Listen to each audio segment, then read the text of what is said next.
Indépendance totale. 7h, 10h sur Radio Courtoisie, ligne droite, Baudouin-Wisselmann. Et avant d'accueillir notre invité, je me tourne vers notre partenaire du jour, Régis Le Sommier. Bonjour. Bonjour. Vous êtes directeur de la rédaction d'Omerta. Que peut-on lire dans Omerta ce mois-ci ? Alors, pas mal de choses. On est en préparation de 2 gros documentaires qui sortiront le 13 octobre, notamment un sur les luttes sociales en France, en fait, à partir des Gilets jaunes, tout ce qui a égrené, en fait, le mandat d'Emmanuel Macron, et on revient en détail. On est allé revoir un petit peu ces fameuses figures des Gilets jaunes, savoir, vous vous souvenez sans doute de Fly Rider, vous vous souvenez sans doute de Jean Rodriguez.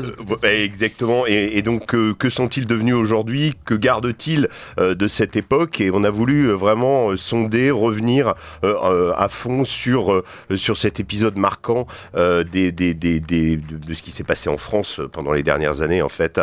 On prépare aussi un très gros sujet, mais ça je ne vous en dirai pas plus, je vous en dirai plus quand l'échéance arrivera sur la guerre en Ukraine. C'est pas mal ce qu'on a fait. Je vous dis que ça. Voilà.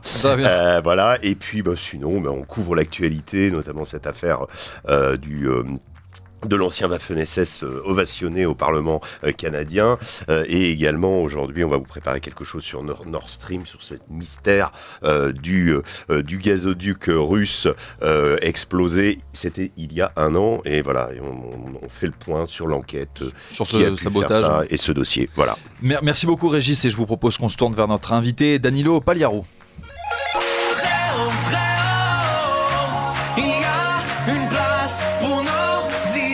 Vue de haut. Bonjour Danilo Pagliaro. Bonjour. Bienvenue sur Radio Courtoisie. Vous êtes ancien légionnaire, auteur de nombreux livres en italien sur la Légion, et vous publiez Ne jamais baisser les bras aux éditions Mareuil. Alors votre livre raconte l'histoire d'un père de famille de 37 ans qui menait une vie rangée et qui décide de s'enrôler dans la grande famille de la Légion étrangère pour donner un nouveau sens à son existence. Un choix extrême et douloureux, non sans conséquences, car vous quittez votre foyer pour vous présenter au centre de recrutement à Aubagne. Vous entamez une carrière militaire qui vous conduira à servir la France, à adhérer au code de la Légion et à aller vous battre à travers le monde. Mais dans ce livre, on découvre aussi de plus près la réalité du légionnaire, son travail de soldat, sa mission, sa vocation. Alors pour commencer, Danilo Pagliaro, pourquoi un Italien comme vous décide-t-il de laisser femme et enfants, le soleil de l'Italie, le farniente, pour aller se raser le crâne et faire du parcours d'obstacles à Aubagne ? Bonjour. Très simple et très peu romantique. Tout simplement, j'avais 36 ans. J'étais en France depuis presque 2 ans. Et j'avais toujours travaillé.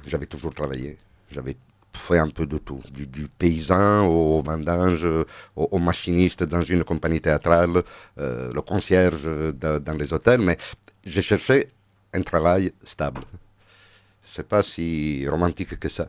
Oui, il y avait moins au départ cette passion déjà pour la Légion. Vous connaissiez ? Non, je connaissais. Je savais plus ou moins qu'elle existait. Mais c'est sûr, mon papa, il était militaire.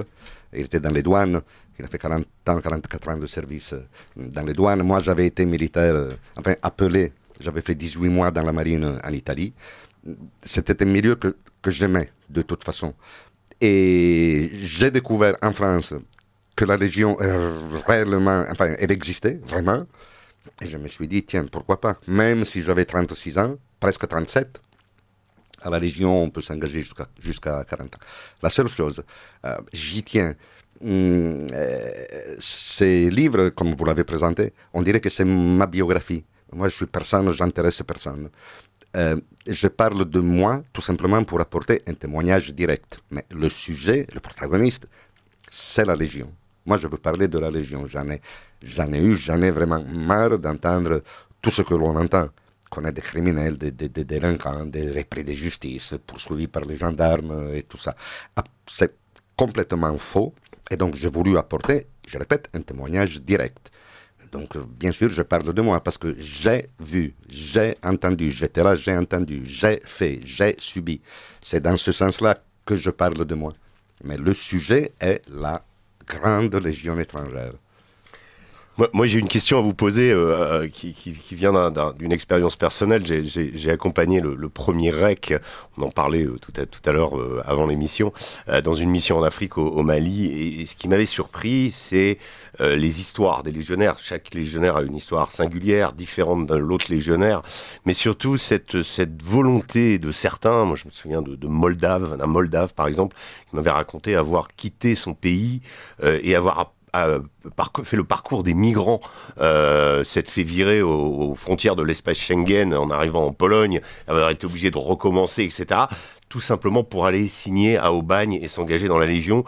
Pourquoi la France et la Légion étrangère sont-ils uniques au monde? Là, il faudrait écrire une encyclopédie, pas un livre ou non, quelques mais il n'y a livres. aucun corps d'armée pareil dans d'autres pays. Mais plein de choses. Déjà, on peut s'engager jusqu'à 40 ans, nulle part ailleurs. Ouais. Après, c'est tout le système. Pourquoi la Légion elle est unique? Parce qu'elle donne vraiment une deuxième possibilité. Même si vous avez fait, votre casier n'est pas vraiment propre, vous pouvez quand même être engagé. À savoir là aussi, ça serait trop long d'en parler, mais il y a des limites précises. Vous ne pouvez pas avoir commis certains crimes, certains délits. C'est Crime de un sang, crime de sang, viol. de viol, c'est impensable. Et surtout, vous ne pouvez pas être recherché ou en attente de. Vous avez fait une bêtise, vous avez été pris, jugé, vous avez payé votre dette avec la société, et à ce moment-là, vous êtes un homme libre. C'est la deuxième chance. C'est la deuxième chance. Dans la société civile, vous ne l'avez pas. Parce qu'en Italie, je pense en France aussi, si vous avez votre casier qui n'est pas absolument propre, vous ne pourrez jamais rentrer dans l'administration, que ce soit la police, l'armée, les hôpitaux, l'école. C'est absolument impensable. Alors que la Légion vous donne cette deuxième possibilité. Et je trouve ça grandiose. C'est ça qui fidélise d'ailleurs le légionnaire, entre autres. Est-ce que vous aviez des mentions à votre casier judiciaire ou c'était pas Oui, votre cas? j'ai fait plein de bêtises. Mais non, moi je suis vraiment... Parfois je me dis, mais pourquoi ils ont voulu de moi? La Légion, elle n'a pas eu grande chose quand elle m'a accepté. Elle n'a pas perdu grande chose, je vous assure, quand je suis parti il y a 3 ans. Mais elle m'a accepté. Et mon papa, il était dans l'armée. Ma maman, enseignante. Moi, j'ai étudié chez les prêtres. Je n'étais pas au séminaire, mais j'étais dans une école chez les religieuse. prêtres. Ouais. Donc, j'ai fait des études classiques. Enfin, des études classiques ici, on dirait le baccalauréat. bac littéraire, oui. D'accord. Voilà. Et alors, est-ce que vous pouvez revenir du coup sur ce processus d'intégration du légionnaire qui s'engage? Il faut partir à Aubagne. À Aubagne, vous avez 2-3 semaines de contrôle en tout genre. Physique, tests sportifs, psychologique. Si tout se passe bien, au bout de à peu près 3 semaines, vous êtes engagé. Et donc, à partir de là, vous partez à Castelnaudary, là où il y a les écoles, les classes, vous faites vos classes pendant environ 4 mois. Vous repartez sur Aubagne, et là, vous êtes affecté à un régiment. Et voilà.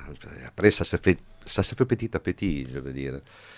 La langue, les coutumes, la façon de vivre. Enfin, vous êtes parmi les Français. Vous êtes inséré dans les tissus français quand même. Ouais. Il y a beaucoup de documentaires maintenant qui racontent cet engagement à la Légion étrangère. Comment ça s'est passé pour vous? Qu'est-ce qu'on vous pose comme question? Parce qu'on demande les motivations. Il y a beaucoup de questions qui sont posées sur votre passé. C'est un interrogatoire. Est-ce que vous vous rappelez de ça? Non, c'est vague. Enfin, ils doivent savoir qui vous êtes. Et donc, autre chose qu'il faut bien faire savoir à propos des délinquants, des criminels, ils doivent savoir qui vous êtes. Donc, il y a le service de renseignement, ouais. Une enquête de sûreté, mais très poussée. Et après, enfin, si tout se passe bien, vous êtes engagé, je veux dire. Oui, ça va assez vite. Ça va assez vite. Moi, je vais vous poser une question, une réflexion un petit peu sur la Légion et la société française. Est-ce que, finalement, cette diversité dont vous nous avez parlé, que vous avez évoqué, le panachage, en fait, la Légion n'est faite que de minorités. Quand on en y réfléchit, par son peut-être les officiers de Légion qui eux sont français, mais la troupe, on trouve des Moldaves, comme je le disais, des Russes, des Vénézuéliens, des Népalais, enfin on a des gens de toutes les nationalités.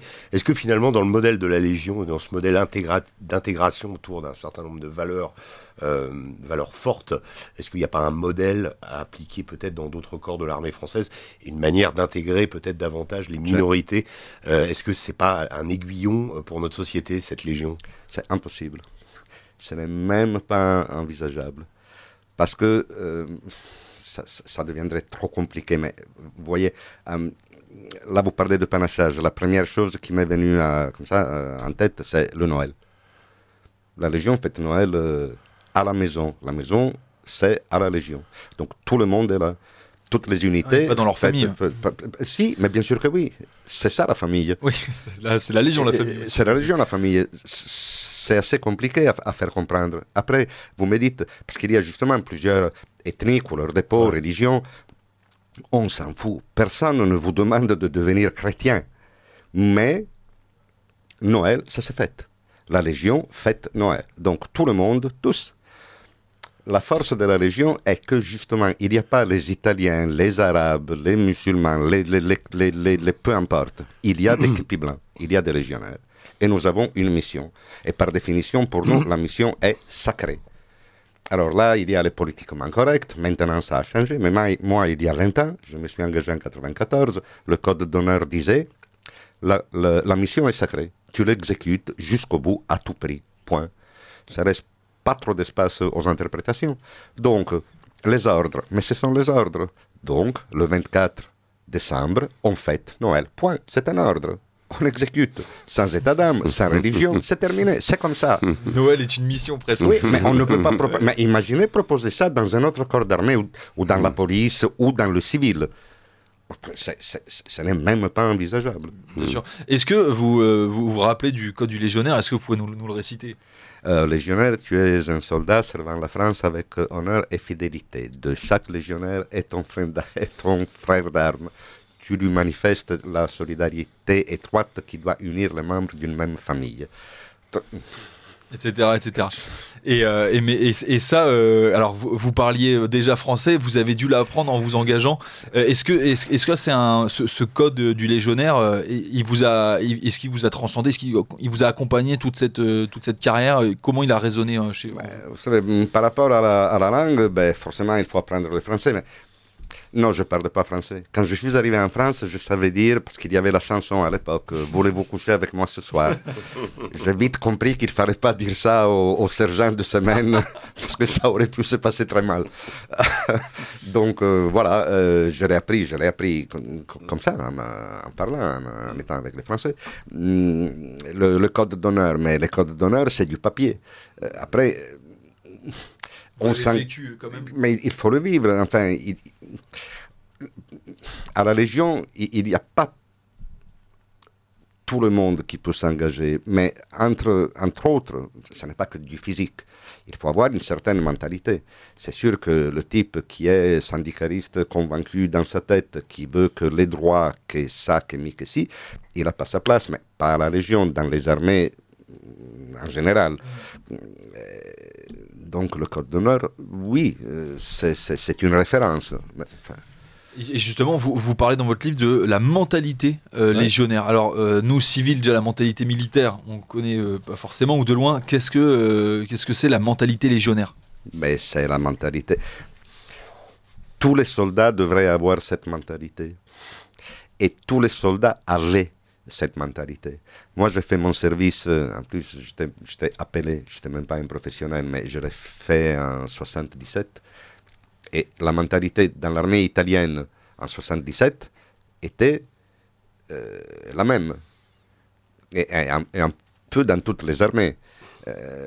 La discipline, l'exécution de l'ordre, le fait de servir et pas de se servir. Il était propre aux armées, ça devrait être propre aux armées. Maintenant, vous parlez de discipline, vous parlez d'ordre, donner un ordre, mais vous vous faites traiter de fasciste. Alors que ça n'a rien à voir. Enfin, souvent je dis, mais attendez, imaginez-vous dans une salle d'opération, une intervention chirurgicale. Il y a le chirurgien qui dit scalpel. Vous voyez l'infirmier qui commence à discuter et dire oui, non, mais peut-être qu'il vaudrait mieux, je ne sais pas quoi. C'est un ordre. Bon, il est donné par un chirurgien, pas par un capitaine. Mais ça revient exactement au même. Sauf que si vous dites ça dans le contexte de l'hôpital, tout le monde l'accepte. Si vous dites ça dans le contexte de l'armée, vous êtes un fasciste. Parce que la discipline, c'est un concept. En Italie, ça va très loin. Hein. Je me fais traiter de fasciste parce que je dis l'Italie, c'est ma patrie. La France est devenue ma patrie. Parce qu'on parle le pays, ton pays. La France n'est pas mon pays. Lunel est un pays, et encore, il est un peu plus grand, c'est un village. La France, c'est ma patrie, acquise. Je me définis un Français par récupération, un Français de récupération. Mais Français quand même. Et ce que la France m'a donné, personne ne me l'avait donné. Donc vive la France quand même, et vive la Légion. La Légion, c'est d'abord votre patrie, Legio Patria Nostra. C'est ça. Mais moi, je voulais vous revenir sur cette notion de famille que vous avez décrite. Oui. Vous me disiez tout à l'heure qu'un certain nombre de légionnaires, le légionnaire doit marquer quand il part au combat, qu'il faut-il prévenir en cas de décès ou en cas de blessure, et que certains légionnaires mettent mon colonel. Oui. De même, moi, je me souviens d'avoir discuté avec le médecin de la Légion qui me racontait que beaucoup de légionnaires c'était leur premier médecin référent. C'est-à-dire qu'ils n'avaient pas de médecin dans le civil puisqu'ils venaient d'ailleurs et que le médecin qu'ils avaient... Donc, pour beaucoup, cette notion de famille, elle est très forte. Elle est très... c'est vraiment une appartenance viscérale. Et ça va très loin parce que... je reviens, je parle de moi, pas pour me mettre au centre. Bien sûr. Pour apporter un témoignage direct. Après, ce que je dis, on peut l'approuver ou pas, on peut discuter, mais l'épisode, la réalité de ce que je dis, elle est là. Ça, c'est pas discutable. Donc, le concept de famille, ça va très loin. À un moment donné de ma vie, si j'ai eu une épaule sur laquelle pleurer parce que ma maman venait de mourir, puis c'était l'épaule d'un légionnaire, à un moment donné de ma vie, si je pouvais penser à la maison. Attention, pas la maison dont vous parlez probablement, vraiment, la maison, le nid, là où personne ne peut te faire du mal, là il fait chaud, là où il y a vraiment la sérénité, le calme. C'était ces 3 mètres carrés autour d'un lit et d'une armoire, au premier étage du 5e escadron du 1er régiment étranger de cavalerie. À un moment donné de ma vie, si je recevais un cadeau de Noël, voilà le sens de la famille. Je le disais tout à l'heure, Noël, tu le fais dans la famille, mais ta famille, c'est la Légion. Et le capitaine commandant, il donne à tous ces légionnaires, quand je dis légionnaires, c'est au sens large du mot, y compris les officiers, tous les Noëls, il donne 2 cadeaux. Un de sa part, un deuxième de la part du colonel. C'est vraiment le sens de la famille et ça va vraiment loin. Et j'en parle largement parce que le but de mes livres, je répète, ce n'est pas de parler de moi. C'est de faire connaître la Légion. Et je vous garantis que la Légion, elle est très, très, très mal connue. Même par les Français, même par vous. Vous l'avez chez vous, la Légion, mais vous pensez souvent, presque toujours, vous pensez des choses qui ne sont réellement pas vraies.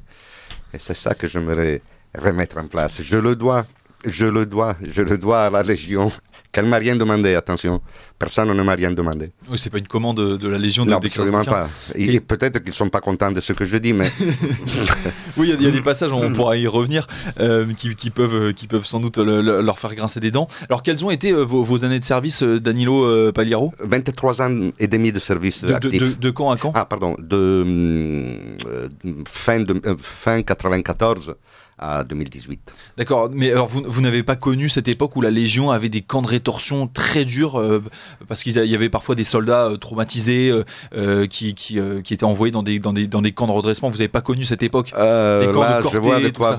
vous parlez de Corté. C'est la seule chose qui me fait honte de ma Légion. Mais Vous il n'avez faut pas assumer. connu, c'était pas votre époque. C'est pas du tout mon époque. Mon adjudant-chef, il était un de ces gars qui avait fait quelques mois à Corté, les derniers mois de Corté, mais pas en tant que prisonnier. Lui, il était là, je sais plus, il était même pas un des gardes du camp, mais il avait fait quelques mois. Parce que quand j'ai lu ce livre, qui est interdit d'ailleurs, je crois, où il était interdit, maintenant j'étais tombé dessus, ça a été la première et la seule fois dans ma vie où j'ai eu honte de ce qui s'est passé là-dedans. Mais bon, C'est un livre sur les camps disciplinaires de la Légion. sur le camp de Corté. D'accord. Il était, quand on était en Afrique, il était à Colombe-Béchar. Et après 61, les événements, la guerre d'Algérie, quand elle est terminée, la Légion est rentrée en Italie, en France, pardon. À Calvi. Pas forcément à Calvi, mais Oui. le camp de Colombe-Béchar oui, non. a été pardon. amené à D'abord à Corté, puis Non, j'ai la pas Légion est connu- allée à Calvi. Je n'ai pas connu cette bien. période. Alors restez avec nous Danilo Pagliaro, il est 9h et c'est le moment de faire un point sur l'actualité avec Adèle Rosner. Ligne droite, Il y a une place pour nos idées. vue de haut. Et nous sommes avec Danilo Pagliaro, ancien légionnaire, auteur de nombreux livres en italien sur la Légion étrangère et qui publie Ne jamais baisser les bras aux éditions Mareuil. Alors Danilo Pagliaro, pourquoi vous avez donné ce titre à votre livre, Ne jamais baisser les bras? Est-ce que quand même la vie de légionnaire est difficile? Parfois on a envie de retourner au confort du civil. Alors, le titre, c'est simple, parce qu'il ne faut jamais... Il ne faut jamais abandonner, c'est ça, c'est tout. Là, j'ai fait un premier déménagement, je suis venu en France, je ne connaissais pas le français, j'avais rien du tout autour de moi. Mais il ne faut pas se décourager, j'ai cherché des choses à faire. Après, ça s'est passé bien, ça s'est passé mal, mais il ne faut jamais abandonner. Je me suis engagé. Enfin, c'est ça le sens que je veux donner c'est ça le sens du titre. Du livre, oui. C'est du livre, c'est ce que je veux dire. De ne jamais abandonner. Si vous croyez en quelque chose, ben, il faut y aller. Mais pas y aller doucement, mais il faut foncer dedans.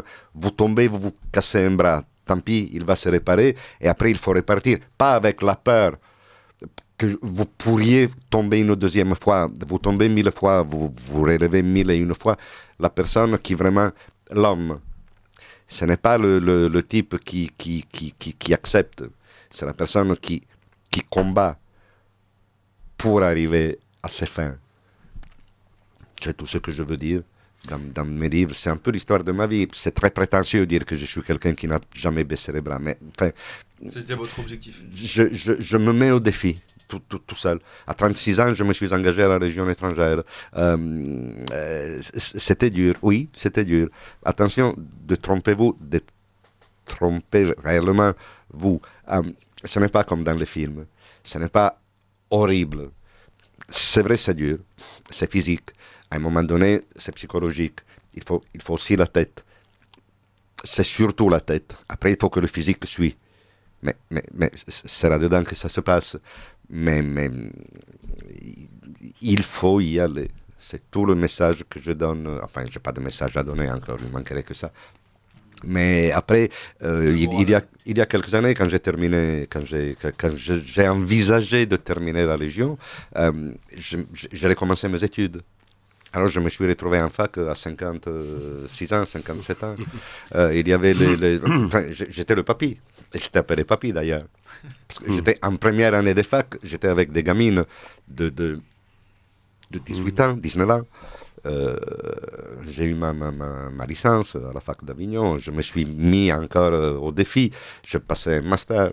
En changeant, en plus, j'étais en lettres. Je me suis mis en histoire.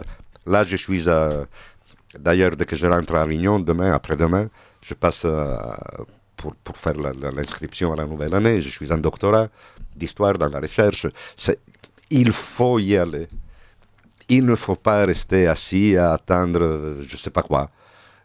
Rien ne viendra de toute façon. La mort, un jour. Ouais, c'est sûr. Mais en attendant, il faut y aller. C'est tout ce que je dis. Moi, il y a une chose qui me frappe avec la Légion, c'est vous dites ne jamais baisser les bras, vous dites il faut y aller, etc. En fait, de tout ça, vous en avez fait un style de vie, en fait. Et il y a un mot qui est typiquement légionnaire, c'est le mot rusticité. On chérit presque la rusticité. En Afrique, vous dormez sur des nattes au lieu de dormir sur des... Quand nous, journalistes, on est content de trouver un lit. Vous préférez dormir à la belle étoile. Vous aimez ça.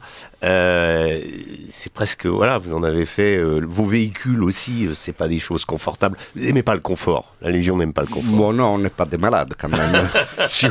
Non, mais faut pas... Non, si on peut avoir du confort, mais notre métier, c'est pas forcément faire la guerre, mais c'est d'aller là où il y a des situations un peu comme ça. Donc, forcément, la rusticité, mais vous voyez, il y a deux choses à dire. Une, est-ce que nous, les légionnaires, est-ce que nous sommes comme ça parce que nous sommes des légionnaires, ou est-ce que nous sommes des légionnaires parce que nous étions... Voilà, c'est ça. Ouais. Et autre chose, par rapport à la rusticité, je perds un peu d'élégance, mais juste un peu.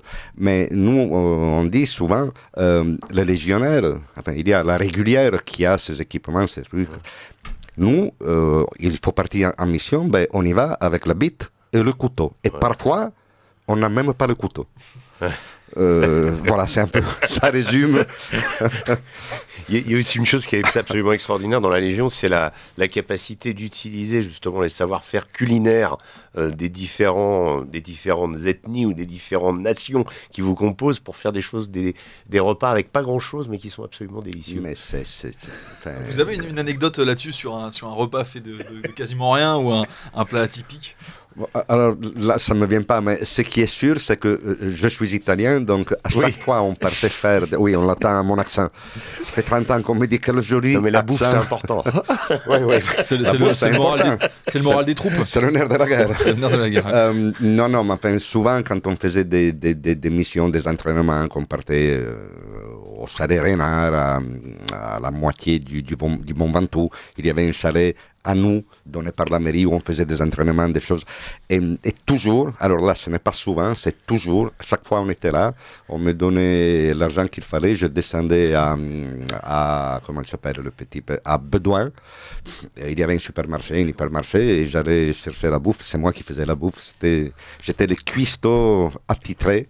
Enfin bon, Ouais. j'ai pas d'anecdote. Et alors, alors après, on va parler des combats quand même, parce que vous êtes avant tout un militaire, hein, pas juste un cuisinier de Alors, j'ai jamais été brigade. cuisinier. Mais pour revenir une dernière fois sur un peu ce folklore de la Légion, enfin c'est même plutôt une tradition au sens le plus noble. La fête de Cameron, c'est une des choses les plus importantes de la Légion avec Noël. Est-ce que vous pouvez nous raconter cette fête? La fête ou Cameron? Qu'est-ce que c'est que... Alors on peut rappeler ce que c'est la bataille de Cameron, mais là, du coup comment la Légion commémore cette bataille héroïque pour les légionnaires? Alors, vous voyez, ça va peut-être pas plaire à quelques-uns, mais pour nous, il y a toujours l'officiel et l'officieux. Alors, l'officiel, oui, c'est la grande fête, tous les régiments sont ouverts au public. Mais pour le légionnaire, Cameron, c'est la plus grosse corvée de l'année. Eh oui. Pourquoi? Parce que justement, les régiments sont ouverts. Tous les régiments sont ouverts. Donc, il faut tout préparer. Donc, il faut monter des tentes, il faut des stands, des attractions, parce qu'on ne fait pas rentrer des civils comme ça. Après, on prépare le parcours du combattant, on prépare... plein de choses. Oui, c'est pas une entreprise d'événementiel qui vient organiser la fête, quoi. Il y a des forains qui viennent. Ah oui. Mais enfin, Vous faites tout, sinon. c'est nous qui faisons tout. Et c'est vraiment une grosse corvée. Mais on se plie. Déjà, on revient. Au début, je disais c'est un ordre. Donc là, il y a peu à discuter. C'est comme ça, on fait ça. Mais c'est vrai que c'est sympa. C'est du travail. Et alors, où avez été-vous déployé en opération extérieure? Alors, je ne parle jamais de ces choses-là. Non, attention, jamais été de service secret, je ne le suis pas, donc c'est pas ça. Mais la Légion, la Légion qui n'est pas connue, ce n'est pas celle-là. Enfin, moi, j'ai été un peu partout, j'ai fait beaucoup d'Afrique. J'ai quand même fait beaucoup d'Afrique. Ma première mission, ça a été en République centrafricaine. Encore, ça aurait dû être une tournante, une mission normale, entre guillemets, de présence sur le territoire. En 96, nous avons été dans la base de Boire. Au bout d'une semaine, il y a des soldats, une bonne partie de l'armée centrafricaine qui s'est révoltée. Et donc, on a basculé en mission avec des combats assez rudes dans Bangui, la capitale. Et après toute une grosse période de pacification, j'ai fait ça. J'ai fait le Cameroun, l'opération Aramis. J'ai fait la Côte d'Ivoire avec le capitaine à l'époque, général maintenant, je pense. Oui, enfin, je ne fais pas le nom, je ne sais pas s'il veut, mais enfin... donc oui, j'ai fait des opérations. C'est impossible pour un légionnaire de ne pas partir en OPEX. C'est pas ça. Parce que la Légion, il y va régulièrement. Vous avez connu des combats dans la jungle, dans des zones de guérilla. Est-ce que vous, là-dessus, vous avez des anecdotes, des récits? Alors, trop. Trop. Par exemple, les combats à Bangui. Qu'est-ce que faire une guerre dans une capitale, enfin dans une grande ville africaine? Mais en Afrique, ça se passe toujours de façon assez violente, assez brutale. Mais tout simplement, il y avait un groupe de soldats qui, pour des histoires de soldes pas payés, je pense, je me souviens pas. En plus, j'étais jeune légionnaire, donc j'avais pas trop les droits de poser des questions, je ne savais pas. Mais enfin, c'est vrai que ça tourne très vite au vinaigre. Enfin, je ne rentre pas dans ces détails. C'est plus fort que moi. Il y a un événement au combat dans lequel vous êtes particulièrement fier, une position que vous avez emportée ou quelque chose où la Légion votre groupe a permis d'être décisif dans... Le combat de Bangui, il y avait... Le REP avait pris l'aéroport de Mpoko, mais l'unité du REP, nos parachutistes, ils étaient dans l'aéroport, il fallait le garder, il fallait le tenir, parce que c'était la seule façon d'évacuer les civils. On a évacué des milliers de personnes, quelques milliers de personnes, mais dans la jungle, comme vous dites, en forêt, dans la ville, il n'y avait que des unités de la région. Il y avait la première compagnie du 2e REI, l'infanterie de Nîmes, et nous, le 5e escadron du REC, d'Orange. À 2 unités de la région, on a tenu la capitale, on a tenu le palais présidentiel. Vous étiez en nette infériorité numérique? Le légionnaire, nous étions 2 unités, peut-être 250 personnes. Je ne sais pas si on était 300. Allez, on était 300. Le camp de Kassai en face, ils étaient environ 6500 bonhommes. C'était vraiment l'esprit de Cameron. Oui. 10 000 cavaliers face à 50 légionnaires. Oui. Non, attention. Cameron, c'est Cameron. Il ne faut pas déconner là-dessus. Ça a mieux tourné que Cameron. Non. Oui, parce que vous êtes là. Oui, en plus. Mais c'est ça que je dis. Vous voyez, ça, c'est vraiment la vieille école. Moi, une fois, je présentais... Non, je n'étais pas en train de présenter, mais je ne me souviens plus. J'avais... Le chef de notre équipe, c'était un vieux brigadier-chef qui avait été blessé à un genou. Il boitait, il n'était pas vraiment en forme. Mais il était là avec nous. Et une fois, j'étais tombé, j'étais fatigué, j'en pouvais plus. Et j'avais dit justement, brigadier-chef, j'en peux plus. J'en peux plus. Et le type, il me regarde avec un œil d'assassin. Il me dit, mon petit, tu es encore vivant. Tu n'as rien donné. Bon, vive la Légion. Tu es encore vivant, tu n'as rien donné. Bon. D'ailleurs, donc vous étiez dans la cavalerie. Quelle fonction vous occupiez? Vous étiez dans un blindé sans doute? Du tout. Alors moi, je suis un cavalier qui... Oui, j'étais dans des blindés, évidemment, mais dans le VAB, pas dans les... Nous, on a un véhicule de combat, on a l'AMX 10 RC. Jamais été là-dedans. Moi, je suis transmetteur. J'ai été transmetteur, je suis sorti de Castelnaudary. J'ai été affecté au REC. J'ai fait 2-3 mois de peloton d'instruction et dans la foulée, je suis reparti à Castel pour mon stage de transmetteur. Donc je suis revenu au régiment en tant que transmetteur en escadron de combat. Mais le transmetteur, il est avec le capitaine ou dans le véhicule principal, dans le véhicule de communication. Communication. Et donc, non, je n'ai jamais été dans un char.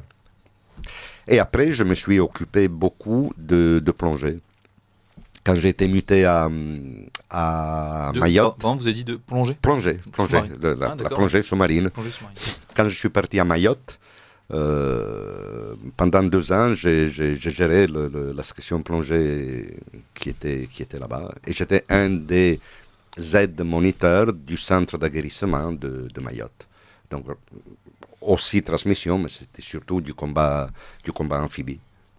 Parfait. Merci beaucoup, Danilo Pagliaro, d'avoir été avec nous. Vous êtes ancien légionnaire, auteur de plusieurs livres en italien, mais vous publiez cette année Ne jamais baisser les bras, Légion étrangère, aux éditions Mareuil.